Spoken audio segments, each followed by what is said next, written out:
Well, good morning. My name is Doris Robinson, and just want to take a few minutes to make this short video and share with you what's on my heart as I was in the preparations of doing my morning routine on this beautiful Monday. Sometimes we got to just stop in the midst of what we are doing and say, Lord, I hear you. Speak to me, Lord.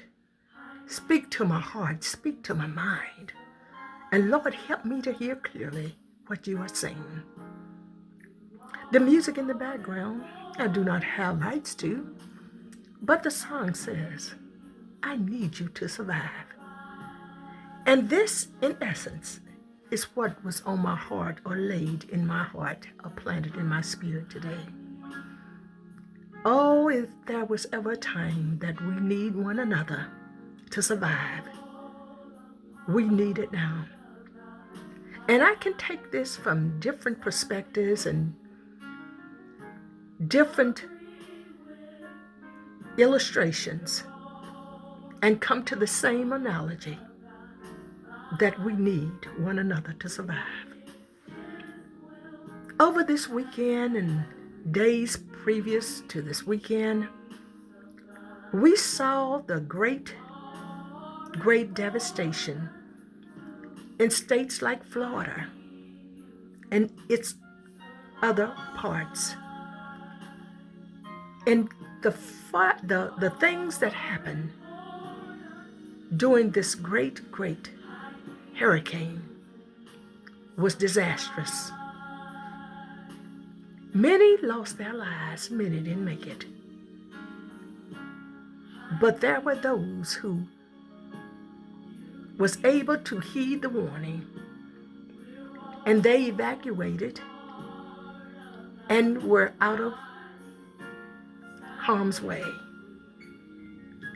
But yet there were many who may have heard and just could not make the journey for the evacuation because of different means and obstacles. So many of them, no doubt, said that they had to make the decision to ride out the storm. However, as it goes, and we're all seeing this devastation, and not only from the disasters of hurricanes and tornadoes and war-torn areas and famines and crime and all the things that's going on over the world, the divided country over political issues. God knows we need one another to survive. When those victims in the eye of the storm in Florida saw that they could not make the escape, there were others who came to their rescue.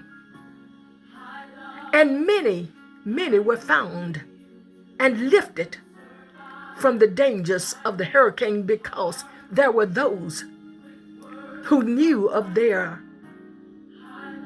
struggle and their life-threatening situations that they were in. And so they sent volunteers and people who were from the rescue squads and other areas, and they went and they lifted many from their torn houses and rooftops, and everything had collapsed all around them. Nevertheless, I say all this to say this. Oh God, they needed somebody to help them. And oh God, and still do. In a mighty way, they need somebody to help them. All over the world, the cry is the same. The cry is help us. FEMA is doing what they can to do what they are purposed to do. In the time of disaster, In the time of tornadoes and hurricanes and other situations, climatic changes, they're there to support and give relief as much as in their power to do. They're on their job because their hearts are directed to the need.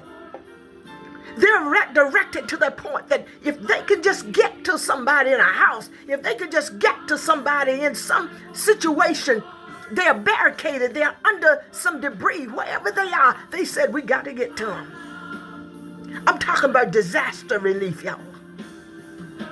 And here we sit today, we're in disaster relief all around us, and people are saying, help, help, help. Oh, yes, it's in the church. What can we do to help? Here we are in a time of terror, attacks. We're in times of troubling waters. And only a word from the Lord is asked of us. Give such as you have to give. Oh, you remember, and I've spoken about this time after time with Peter and John, going into the temple at a time to pray, where we find this situation in this hour. It's time to be about your Father's business.